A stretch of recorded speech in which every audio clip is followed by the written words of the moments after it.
Good morning, Oregon. I'm Evie Gonzalez-Coleman. And I'm Nathan Shinagawa. It's 9 a.m. here in Eugene, and we have the stories you need to know to start your week off right.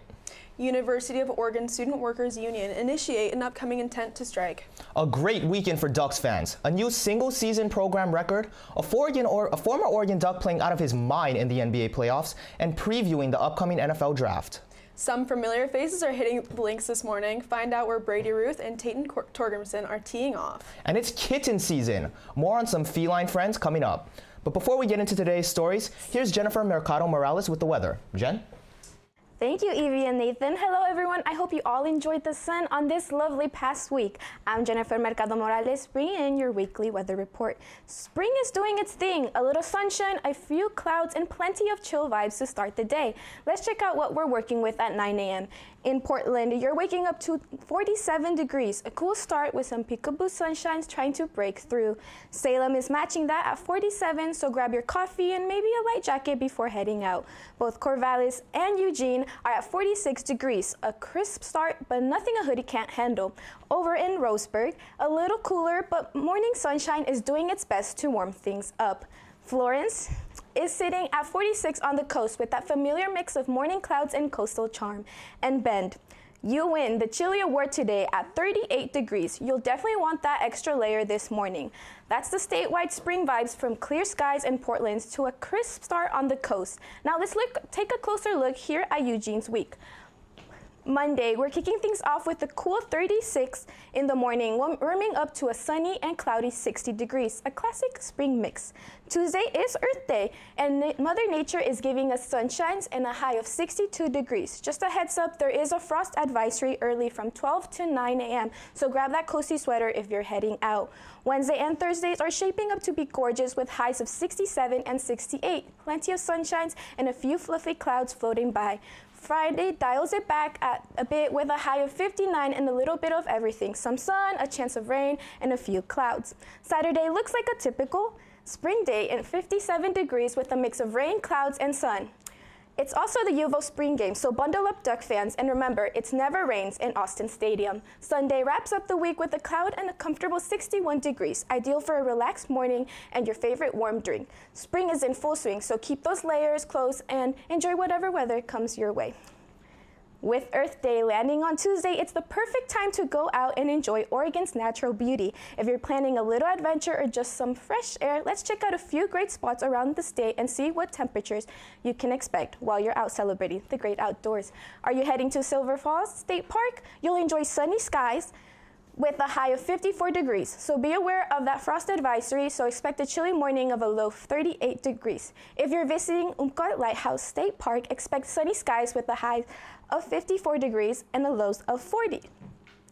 It's a great day for coastal adventures. If you're looking for a great place to visit, consider the Valley of the Rogues State Park. Expect sunny skies of 64 degrees and a clear low of 33 degrees, so it'll be a beautiful day.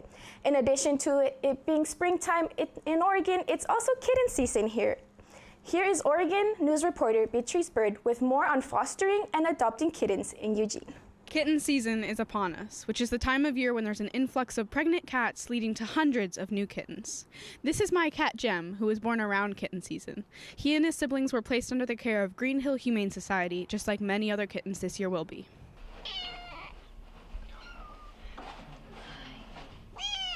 Cass Moore, the Community Engagement and Events Assistant at Green Hill, says that Green Hill had around 530 kittens in foster care last year.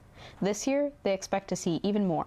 She says that having people willing to foster cats and kittens is vital during kitten season. So we do have a lot of community cats in Eugene, so we want to definitely make sure that they have the care that they need, that they're fed, they have clean water, they have love, especially with kittens at such a young age. We want to make sure that in foster and in general that they are socialized with humans, that they trust humans, and that they are very adoptable.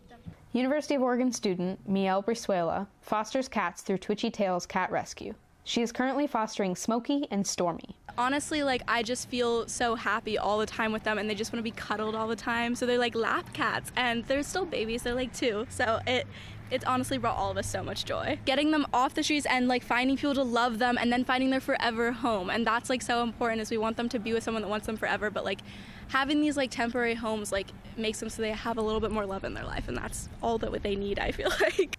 Brizuela fosters older cats, but emphasizes the importance of getting older cats adopted too, so that shelters can have more room and resources for other cats and kittens. Fostering isn't the only way you can help during kitten season. Green Hill has a link for donations and a kitten wish list for this year's kitten season. You can view more on their website or by scanning the QR code. For Oregon News, I'm Beatrice Bird. Thanks, Beatrice. Again, you can find out more on the Green Hill Humane Society website. You know, I always wanted a cat when I was growing up, but anytime I would ask my parents for a pet, they'd say, no, you have a brother. Well, you know, I was an only child, so. Coming up after the break, the grandmother of FSU shooter speaks out and deportations in Venezuela. Stay tuned. The life of every child is precious beyond measure. If you care for a child with a disability and have limited income and resources, help is available. Children with a physical or mental disability or who are blind may qualify for monthly cash payments through the Supplemental Security Income Program, or SSI. The program provides help to meet basic needs for food, clothing, or a place to live, and disability-related needs. It's money that can make a meaningful difference.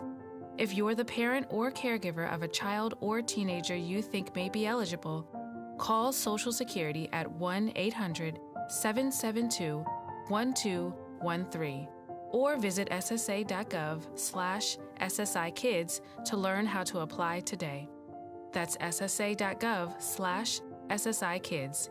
It's real help for the children. Message produced by Social Security at U.S. taxpayer expense. They say those who can't teach, and they're right. Those who can't ignore a child's burning curiosity about the world. Those who can't allow a single kid to quietly slip through the cracks. Those who can't let children be bullied into feeling like they're worthless. Those who can't allow the great works of literature to collect dust. Those who can't leave history in the past. Those who can't sit idly by when there's a calling to do something that's much more than a job. More than 150 companies and organizations have added their support for teachers by becoming Teachers Can partners. Add your voice and show your support at teacherscan.org. Because those who can't give up on the future, teach. Welcome back to Good Morning Oregon. Some breaking news here this morning. Unfortunately, at 7:30 a.m. local time in the Vatican, Pope Francis passed away. This comes just hours after making a brief appearance at Easter Mass and meeting with Vice President J.D. Vance. The Pope had previously been hospitalized for a 5-week stretch with a severe case of pneumonia. He was 88 years old. The developing story around alleged Florida State University shooter Phoenix Eichner now has questions about his parents and if they played a part in his son's actions. In an interview with the Daily Mail, the suspect's grandmother, Susan Erickson, described Eichner's parents as rotten and hateful people. Quote, "They taught him how to hunt. They're bigoted people. They hate a lot of people," end quote.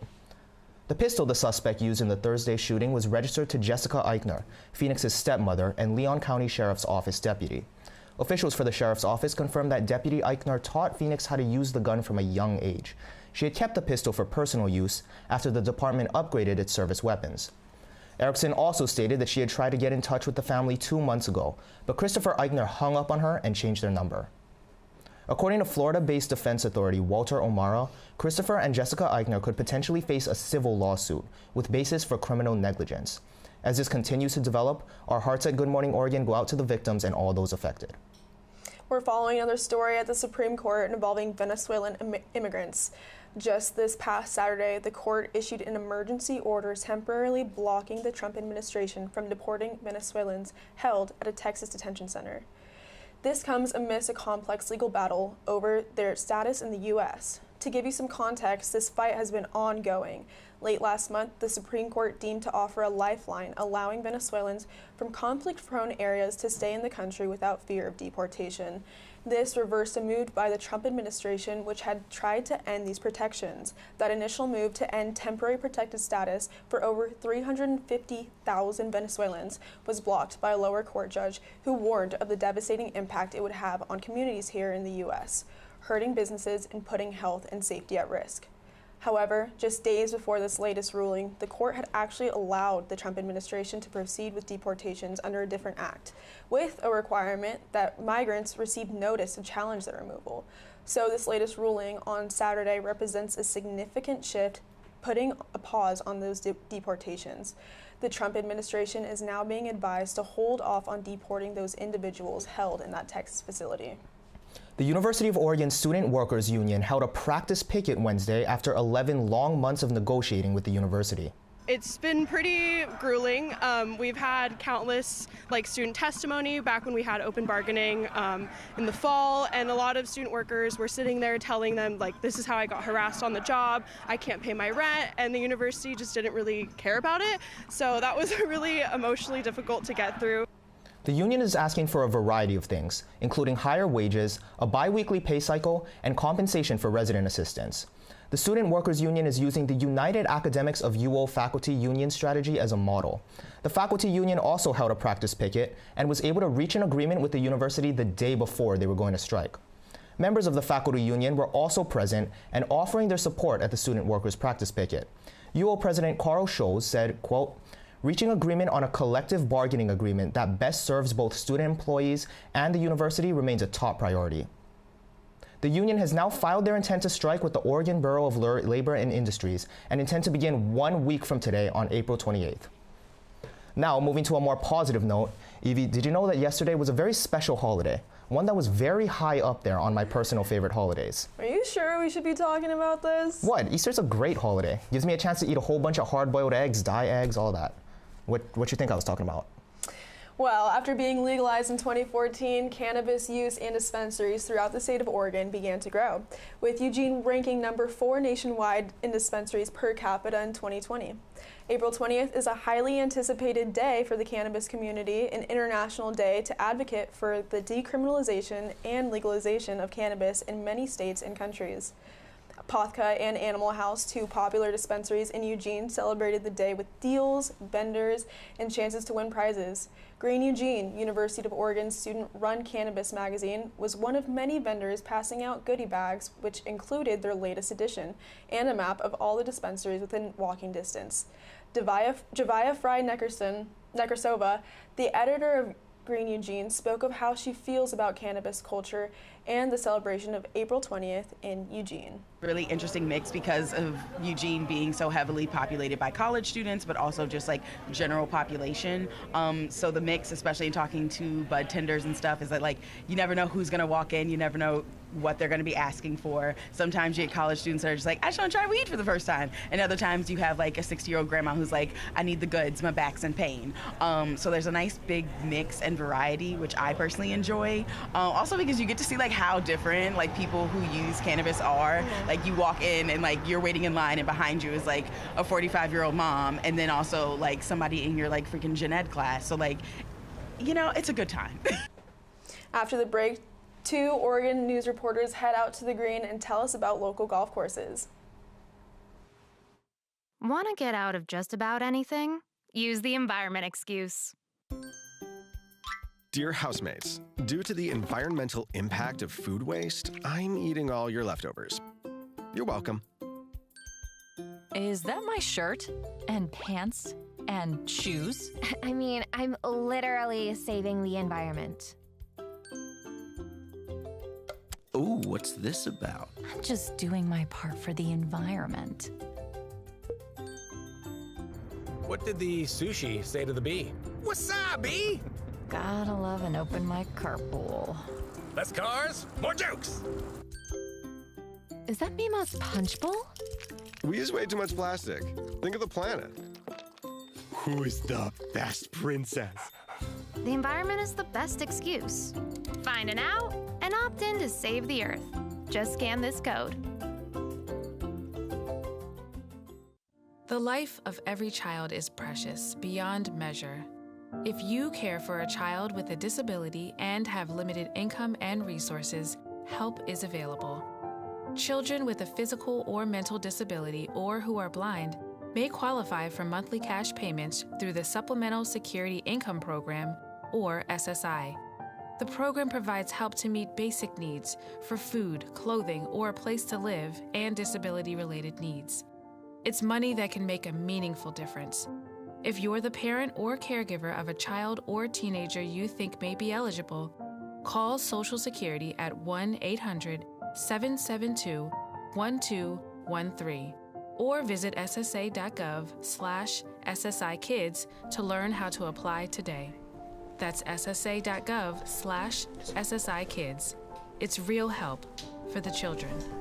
Message produced by Social Security at U.S. taxpayer expense. Welcome back to Good Morning Oregon. After watching the Masters all of last weekend and Oregon's women's golf winning the Big Ten championship, more on that later, a couple of our reporters got a bit of inspiration. Brady Ruth and Tayton Torgrimson played 3 local courses to help us get a feel for the golf scene in Eugene. The first stop on our Eugene Golf Tour is Laurelwood, the closest option to campus and one of the oldest. Yeah, we're going to be playing a 9-hole scramble. We're going to look to shoot a low score, have a great time. Laurelwood was the oldest course we played, but it offered some of the best views. The course opened in 1929 and has sat near the University of Oregon campus for nearly a century. The 9-hole course sits at 3,053 yards from its furthest tees and 2,618 from the white tees we played.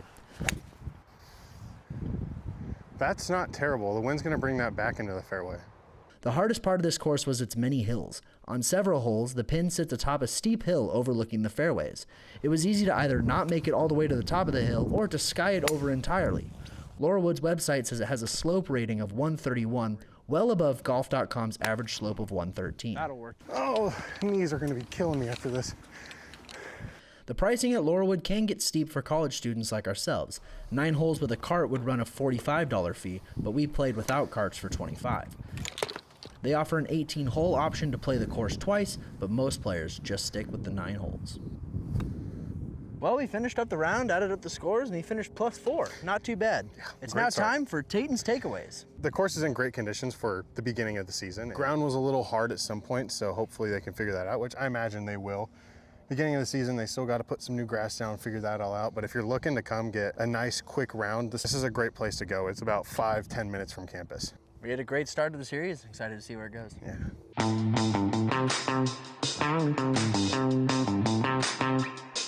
The second stop on our Eugene Golf Tour is Fiddler's Green Golf Course, a 18-hole par 3 out by the Eugene Airport. We're playing 9 of the 18. Let's go shoot a low score. Fiddler's Green was by far the most budget-friendly course we played on our tour. Patrons can play 9 holes for $9 like we did, or they can pay $18 for the full 18 holes. They offer discounts for both senior citizens and juniors. We played the back 9 on our tour, which wraps around the exterior of the property and surrounds the front 9. The course is described on their website as a manageable 2,378-yard course, making it an easy walk. Fiddler's Green does not have golf carts, but they offer push carts to rent. We were able to see several wildlife critters along our walk that call the course home. They like to accompany you as you hit shot after shot into the water. The par 3 aspect of the course really helps to speed up a round. How does a 60-degree go that far? On a fast-moving day, one can easily play 9 holes in a little over an hour, or 18 holes in just under 2.5 hours. Fiddler's Green doesn't take tee time reservations, so it's best for a quick round on a family-friendly budget. Put it in, baby! Yes! Yes! We finished up the round and added up the scores. We finished at a +7, which was not our best, but we had a great time. Now it's time for Tayton's takeaways. Overall, throughout the day, it's wet, it's mushy, it's early, but it's just so pretty, and it's hard to beat getting out here before anyone else and then just playing a nice round of golf. I think it's a great second stop on the tour, and I'm excited for our final one, Pine Ridge.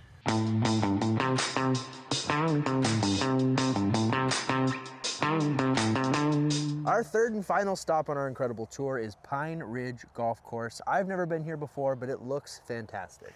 Yeah, this is the trickiest course we're going to be playing in this whole series. Let's look to shoot bogey golf 9 over. We like bogey golf. Pine Ridge was probably our favorite stop of the tour. The 18-hole course sits at the base of some beautiful hills, and it makes for an incredible backdrop while you play. We only played the back 9, but the full course plays at 5,703 yards if you play from the third tee box like we did.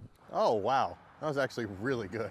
Their website says, quote, Pine Ridge Golf Club will challenge you while providing a relaxing, picturesque background. And we agree. What a beautiful morn. They hooked us up with a couple carts. The back 9 could be walkable, but the front 9 appeared to have some daunting hills, so a cart might be the way to go. Oh, that was cool. This was the most expensive course, but it was in the best condition. An 18-hole round with a golf cart cost patrons $70 in the summer months. The course offered a lot of straight fairways, but the greens had some tricky challenges. This was the hardest course we played, but we would recommend to those looking for a high-quality round of golf. Well, we added up our scores. The goal was to be +9, but we finished 10 over. We feel like we played some of our best golf, but some shots didn't go our way. But now it's time for your favorite part, Tayton's takeaways. Yeah, I agree. I think we really did play our best golf today, and that's what's really annoying about shooting a +10. The course was in top-tier condition already. It's playing at its best place, and it showed. I mean, back-to-back sevens at some times, and overall we played our best golf today, and that's what's really going to sting. Well, and that concludes our series. We had a great time putting this together and playing some really awesome courses in Eugene. As the weather starts to get nice here and the summer months start to roll around, hopefully you know you've got some good options for some good golf in the Eugene-Springfield area. Thanks for tuning in. That is the most fun that we have seen two reporters have on a story. Coming up after the break, more golf and much more. Eli Kuhn recaps Oregon sports from the green to the diamond and previews Thursday's NFL draft. We'll be right back. They say those who can't teach, and they're right. Those who can't ignore a child's burning curiosity about the world. Those who can't allow a single kid to quietly slip through the cracks. Those who can't let children be bullied into feeling like they're worthless. Those who can't allow the great works of literature to collect dust. Those who can't leave history in the past. Those who can't sit idly by when there's a calling to do something that's much more than a job. More than 150 companies and organizations have added their support for teachers by becoming Teachers Can Partners. Add your voice and show your support at teacherscan.org.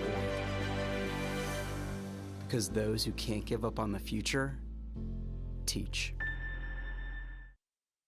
Want to get out of just about anything? Use the environment excuse. Dear housemates, due to the environmental impact of food waste, I'm eating all your leftovers. You're welcome. Is that my shirt and pants and shoes? I mean, I'm literally saving the environment. Ooh, what's this about? I'm just doing my part for the environment. What did the sushi say to the bee? Wasabi! Gotta love an open mic carpool. Less cars, more jokes! Is that Mima's punch bowl? We use way too much plastic. Think of the planet. Who's the best princess? The environment is the best excuse. Find an out and opt in to save the Earth. Just scan this code. Welcome back to Good Morning Oregon. I'm Eli Kuhn with your weekend sports recap. The Oregon Ducks are Big Ten champions for the 5th time this year. The Oregon women's golf team entered Sunday down 3 strokes at the Big Ten championship in Maryland, but came flying back behind a big performance from Kiara Romero. Star sophomore Romero 4 under par on Sunday and won the individual conference title, finishing 7 under on the weekend. Oregon pulls away to win by a dominant 14 strokes, and the Ducks keep rolling in their first year in the Big Ten. Congratulations to the women's golf team on a great year. It was also a big weekend for Oregon Ducks Diamond Sports with home matchups against UCLA. The baseball team picked up a big series win against a ranked Bruins squad. Grayson Grensel dominant on the mound in Game 1 Friday. Grensel with 7 strikeouts, just 2 hits allowed, and pitched a complete game. Dominic Hellman added a home run and 2 RBIs for the Ducks' only runs, but that would be enough for Grensel to pick up his 6th win of the year. 2-1 final score, and Oregon takes Game 1. It means everything, I mean, as a starting pitcher, it's what you want. You want to go out there and throw all 9, so, I think you go out there and that's what you try to do every time, and today was my lucky day. The Ducks would not be as lucky on Saturday, losing 14-4, but in a rubber match on Sunday, Mason Neville came up clutch. 2 runners on in the 4th. Neville blasts one deep to right. That puts the Ducks up 2. Neville's 19th home run on the season helps lead Oregon to another win. Ducks take Game 3 10-6 to win the series. With 2 homers on the weekend, Neville is now the Oregon single-season home run leader. He says he's happy about the record, but has bigger goals in mind. Yeah, I mean, I'd say it's all about the team, really. I want to go to Omaha, never been there. I'd say that's goal number 1, and that might be the only goal. Ducks back at PK Park on Tuesday against Portland. And over at Jane Sanders Stadium, the Ducks softball team also needed Sunday to decide the series against UCLA. Kaylin Jones, a 3-run shot would help Oregon pull away to secure a 9-0 win in Game 3, the first career home run for the freshman.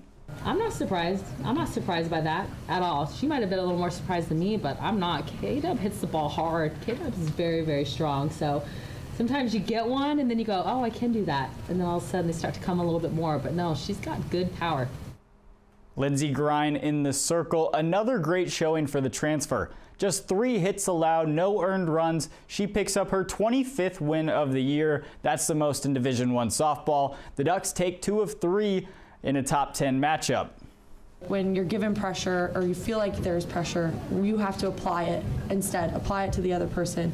So I think for me, it's like, of course, like you live for these big games. You want to be in these big moments.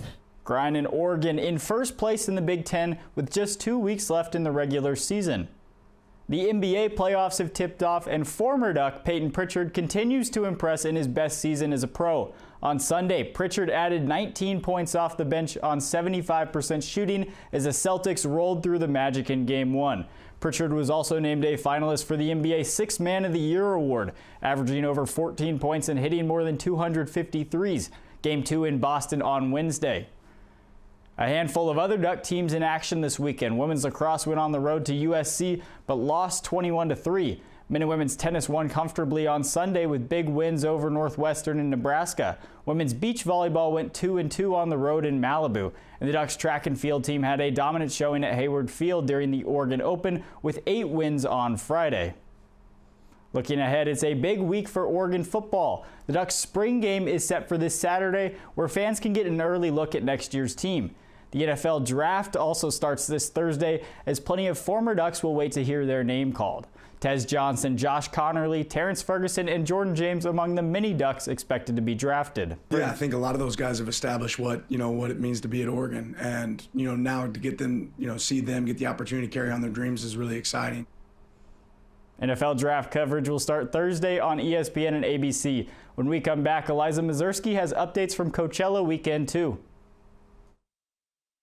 Want to get out of just about anything? Use the environment excuse. Dear housemates, due to the environmental impact of food waste, I'm eating all your leftovers. You're welcome. Is that my shirt and pants and shoes? I mean, I'm literally saving the environment. Ooh, what's this about? I'm just doing my part for the environment.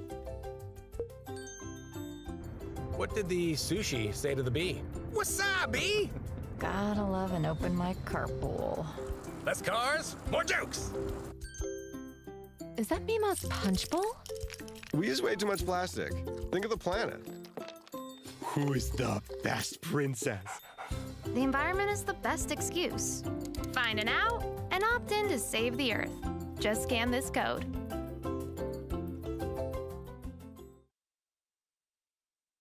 Back from the break, I'm Eliza Mazurski with some enlightening pop culture updates for you. First off, Coachella Weekend 2 has just finished with a bang as artists performed their iconic sets and dealt with some mishaps along the way.